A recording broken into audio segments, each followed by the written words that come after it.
bin zurzeit so arm wie noch nie, aber so glücklich wie noch nie. Das kann ich aus tiefster Seele, aus vollem Herzen sagen. Jump into the car on a Friday night. I wanna drive with you. Looking for a bar in the nearest town. I've never seen a sky so blue.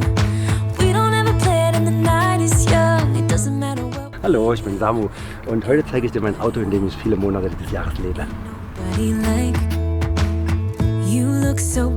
Da war ein Film verantwortlich, unbewusst, den weiß ich nicht mal, ob ich ihn wirklich gesehen habe, aber ich kann mich definitiv an eine Sache erinnern, dass die ein wunderschönes Auto hatten. Das war Wayne's World. Das war so eine Komödie mit zwei Menschen, die so verrückt waren und Dinge gemacht haben, worum es geht, weiß ich wirklich nicht mehr. Aber die hatten auf jeden Fall ihr Auto mit so einem Pelz irgendwie überzogen in. Und das fand ich total kuschelig und muschelig und ja, entsprechend, das war jetzt mein Auto. Mein Auto kann ich ja machen, was ich will. Das habe ich zumindest gedacht, bevor dann derjenige vom TÜV dann Fragen gestellt hat. Aber zumindest, wo ich angefangen habe, ich gedacht, ich kann machen, was ich will. Und ja, dann dachte ich mal einfach so einen Teppich rein. Und dann habe ich beim Baumarkt, habe mir halt so einen schönen Teppich rausgesucht, habe doppelseitiges Klebeband genommen und habe mir dann Stück für Stück alles zurecht geschnitten. Und dann, jetzt ist es einfach so richtig schön wohnlich. Aber beim TÜV muss ich es wahrscheinlich wieder rauskleben. Das ist, glaube ich, gar keine so eine bewusste Entscheidung gewesen, dass ich in meinem Auto lebe, sondern es hat sich einfach aus den ganzen Faktoren, die damit zusammenhängen, mit meinem gesamten Leben ergeben. Das heißt, ich hatte das Gefühl, dass ich gerne dem Flow folgen möchte, dass ich mal dort sein möchte und damit reise. Und die Situation, dass ich halt wenig Geld zur Verfügung habe, hat halt dazu geführt, dass ich dann nicht irgendwo vielleicht einkehren kann oder eine Unterkunft habe, sondern dass ich halt einfach, auch inspiriert durch viele andere Menschen, die gezeigt haben, dass man wunderbar im Auto leben kann, die weit weniger minimalistisch als ich unterwegs sind, hat sich dann einfach ergeben, dass ich halt aus der Not wieder eine Tugend gemacht habe. Eigentlich auch so eine schöne Sache. So viele Sachen, die wir als Not begreifen im Leben, immer dazu führen, dass man kreativ wird oder dass man halt erkennt, was man eigentlich wirklich zum Leben braucht, was notwendig ist und viel weniger arbeiten muss, viel weniger Geld erwirtschaften muss und dafür halt viel mehr das in die Welt bringen kann, wo man eigentlich so das Gefühl hat, das ist richtig irgendwie, oder man schätzt es selber als richtig ein. Und ja, und das ist dann halt gekommen, dass ich jetzt in meinem Wägelchen umherfahre und ein bisschen das in der Welt versprühe, was ich für richtig halte. Also Information, an Liebe, an Musik. All das. Ja, Küche ist wunderschön und ich liebe das auch zu kochen, aber wenn ich auf Reisen bin, dann ist es einfach so ein Gefühl von Freiheit, möglichst wenig Dinge dabei zu haben und wenig mich um Sachen kümmern zu müssen. Und da ich generell vorwiegend rohköstlich lebe und wenn ich nicht rohköstlich lebe, dann lebe ich einfach und das sind alle Sachen, die, du kannst Wildkräuter essen, du kannst im Laden einfach Obst und Gemüse kaufen und das isst du dann einfach so oder mal ein Brötchen kaufen, was auch immer, das geht einfach schneller, billiger, als jetzt irgendwas zu kochen. Und den Sauerampfer, den erkennt man immer schön daran, dass da unten diese beiden Zacken nach unten hat. Viele Gewächse sehen ähnlich aus, aber haben nicht diese beiden Zacken nach unten. Aber man sieht es auch, oder man schmeckt es ja spätestens am Geschmack, aber man muss ja nicht sinnlos irgendwas abreißen, was man dann nicht mehr isst. Frauenleiden. Für alle Frauenleiden, die es gibt, das heißt, Menopause oder auch generell Menstruationsbeschwerden, gibt es eine Wunderpflanze, eine absolute Wunderpflanze. Die gibt es in Deutschland zu Genüge, die könnt ihr einfach essen, ihr könnt Tee draus machen, ihr könnt alles damit machen. Und das ist hier diese Pflanze, die sogenannte Schafsgarbe. Die Schafsgarbe ist echt das Beste für Frauen, die beste, es gibt dann noch 2, 3 andere, aber aus meiner Erfahrung heraus das Beste für Frauen, Schafsgarbe. Immer dabei haben, immer essen, das Leben hat eine ganz andere Qualität. Angefangen als Sohn einer Arbeiterfamilie, meine Mutti ist Friseurin, mein Papa Bäcker, hatte ich halt nie viel Geld zur Verfügung, hatte auch immer in der Schule die Sachen von meinem Bruder getragen und wir waren gerade in der Wendezeit, wo viele auch ihre von Bekannten so Markensachen bekommen haben und das war dann halt wow und ich hatte halt nie Markensachen, sondern hatte halt irgendwas, wo halt nichts drauf stand und das hat so meine Kindheit so ein bisschen geprägt, ja, dass ich halt nie Geld zur Verfügung hatte und da war eigentlich mein Fokus von Anfang an und es hat mich immer gewurmt. Ich wurde viel gehänselt. Als 14-Jähriger habe ich 160 Kilo gewogen und habe halt relativ früh so ein paar Gedanken gemacht, die man vielleicht als Kind nicht unbedingt hätte machen sollen oder keine Ahnung. Auf jeden Fall hat es dazu geführt, einfach, dass ich gedacht habe, Geld macht glücklich und bin dann direkt nach meinem BWL-Studium in der Steuerkanzlei, war noch im öffentlichen Dienst gearbeitet. Ja, und habe gemerkt, da kannst du begrenzt Geld verdienen nur. Und ich wollte halt richtig viel Geld, weil ich ja richtig viel glücklich sein wollte. Ja, und dann habe ich mich selbstständig gemacht in verschiedenen Bereichen. Ja, angefangen über Beziehungsberatung und Fotografie bis hin zu solchen etwas moderneren Sachen wie Online-Devisenhandel oder Online-Poker. Ja, und habe dann summa summarum ganz schön finanziell viel Geld verdient und habe aber gemerkt, ich bin nicht glücklich. Ich war auch in einer Beziehung mit einer Frau, hatte auch ein Kind oder habe ein Kind und eigentlich alle Haken so gesetzt, die man so setzen kann im Leben und war nicht glücklich und habe dann halt angefangen in der Religion meine Zuflucht zu finden, in Religionen, aber ein paar durchgehopst, so. Dann Spiritualität. Es gibt ja genug Gurus auf dieser Welt, die verkünden, dass sie einen glücklich machen oder dass sie wissen, was der Sinn ist oder nicht wissen, was der Sinn ist und das vermitteln.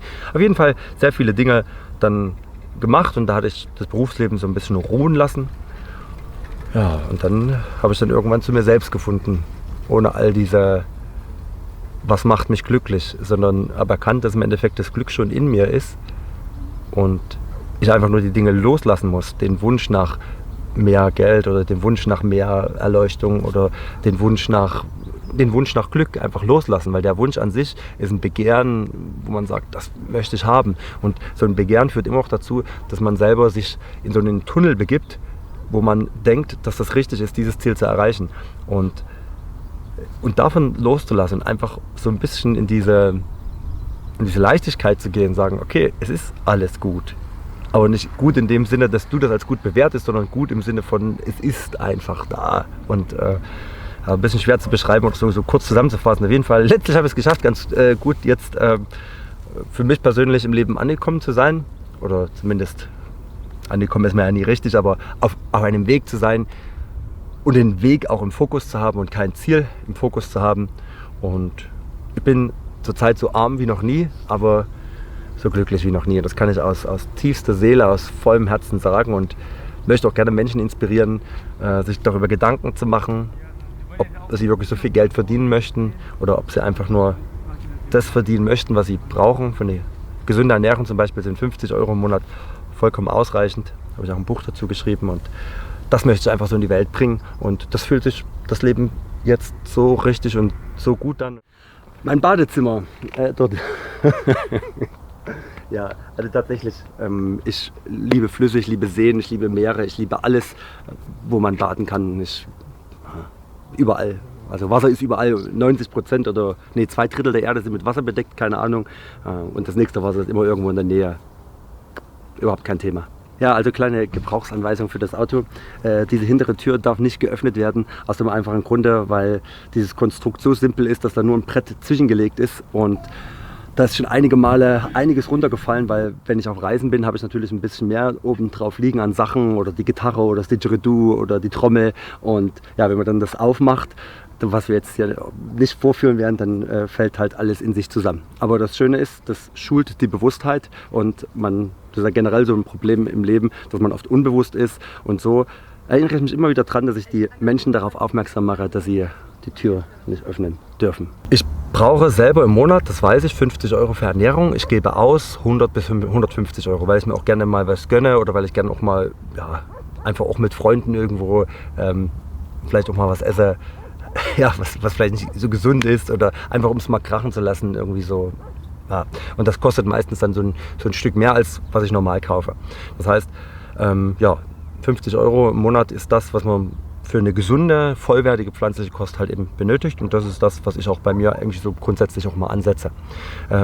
Generell für Miete und so weiter, also ich habe Fixkosten im Monat von, glaube ich, 500 €. Da kommt Miete, da kommt Auto, da kommt Telekommunikation und alles, was da Versicherung als Selbstständiger. Ich habe das Glück, muss man auch sagen, danke, dass ich in diesem Land leben darf, bei der Künstlersozialkasse dabei zu sein. Das heißt, ich kann Rentenversicherung, Krankenversicherung, Pflegeversicherung für sehr, sehr günstiges Geld als Künstler halt bekommen. Und da bin ich auch sehr dankbar dafür. Deswegen, wie gesagt, so 500-600 Euro Fixkosten.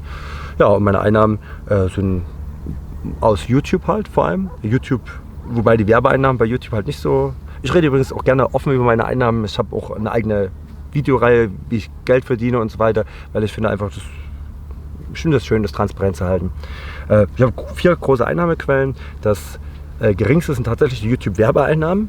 Und dann habe ich die zweitgeringste, wie man das so sagen möchte, obwohl bei dem, ich störe mich an dem Wort, weil das ist die dankbarste Quelle, die Einnahmen, das sind die Patreons. Das sind Menschen, die mir monatlich einfach aus freien Stücken, ohne dass sie es müssten, Geld überweisen für meine Arbeit, für meine Videos. Ich mache 3 Videos in der Woche. Und dann kommen die zwei größten Einnahmequellen. Das sind einmal die ganzen Affiliate-Einnahmen, wenn man ein Buch rezensiert, wenn man ein Produkt kritisiert. Und das ist das Schöne. Du kannst Bücher kritisieren im Sinne auch von, dass du sagst, hey, das Buch ist nicht gut, aber trotzdem bekommst du Affiliate-Einnahmen, wenn derjenige über die Seite dann halt trotzdem irgendwas kauft. Das heißt, man kann da auch frei, und das finde ich so schön, man muss keine Produkte bewerben und dafür Geld kriegen, sondern man kann sich über Sachen sagen, das ist ein totaler Unsinn, das braucht niemand, und ja, trotzdem kann dann Geld fließen. Und ja, die Affiliate-Einnahmen und die mit Abstand meisten Einnahmen, also meine Haupteinnahmequelle sind mittlerweile meine Bücher. Ich habe derzeit 5 Bücher geschrieben, 3 zu einer preisbewussten, gesunden Ernährung, 1 für meine Lebensgeschichte, wie ich halt abgenommen habe. Ich habe 165 Kilo gewogen, wiege jetzt 95. Es ist gelogen, ich wiege glaube ich 100, aber es verkauft sich besser, wenn ich sage, ich wiege 95. Also mit den Socken, das ist eine relativ einfache Möglichkeit, um die Feuchtigkeit aus dem Auto rauszukriegen. Das Auto habe ich gekauft mit über 200.000 Kilometern, habe auch nur 2.000 Euro bezahlt, allerdings funktioniert die Lüftung nicht. Das heißt, im Sommer ist das ein bisschen anstrengender, weil du halt gar keine Lüftung hast. Im Winter ist es nicht so schlimm, aber du hast das Problem der Feuchtigkeit, dass du halt keine Luft da irgendwie durchziehen lassen kannst. Und da hilft so ein Entfeuchter da ist Entfeuchter drin, da ist ein Katzenstreu drin. Das saugt die Feuchtigkeit auf in meiner Socke, und ja, und dann wird das halt alles ein bisschen trockener. Zumindest entstehen da so Löcher, dort wo die Socken sind, wo ich dann durchgucken kann. Aber das darf der TÜV-Berater auch nicht sehen, fällt mir gerade ein. Great Spirit for my sisters, let me be a flowing river, flood the banks, the rocks that bind her, I carry, great spirit. Ein Punkt, der ein riesiger Katalysator dafür sein könnte, dass man ein freiheitliches Leben umsetzen kann, ist definitiv das Leid. Leidvolle Erfahrungen, oder wenn der Partner stirbt, ein Kind stirbt, oder wenn Konkurs, die Firma pleite gemacht hat, irgend sowas. Das sind Erfahrungen, die an sich sehr leidvoll, sehr traurig, die man verarbeiten kann, wo auch immer wieder eine große Kraft der Transformation herauskommt. Und sowas könnte man nutzen. Das heißt, wenn man irgendwie eine leidvolle Erfahrung in seinem Umfeld dann mitbekommt, oder dann könnte man diese leidvolle Erfahrung versuchen, da bewusst reinzugehen und daraus die Kraft schöpfen und sagen, okay, ich fange was Neues an. So aus dem, entweder so, ist eh alles sinnlos, ich kann jetzt was riskieren, oder nein, es ist jetzt wirklich Zeit, mein Leben so zu leben, wie ich das möchte, weil das Leben kann zum Beispiel ganz schnell vorbeigehen. Nicht umsonst tun Krebsdiagnostizierte, die wenig Zeit zu leben haben, manchmal noch versuchen, irgendwo einen Traum umzusetzen oder sowas. Es gibt auch Organisationen, die das dann auch umsetzen. Und also Leid wäre eine Möglichkeit. Wenn man gerade kein Leid parat hat, sondern das Leben einfach ist bei meisten so, da float es halt einfach so im Alltag so durchschnittlich durch, da passiert nichts Erhebendes und sie spüren so ein bisschen, ich würde gern mehr machen. Dann geht es nur über Bewusstheitsarbeit, sich immer wieder Dinge bewusst machen, was möchte man, aufschreiben, Tagebücher führen, genau wie ich habe ein Glückstagebuch geführt, in dem ich Sachen quantifiziert habe, gesehen habe, was macht mich glücklich, und dann rein aus der Bewusstheit, aus dem Verstand, durch Überlegungen und durch verschiedene Analysen, sage ich mal, da hinzukommen. Great Spirit.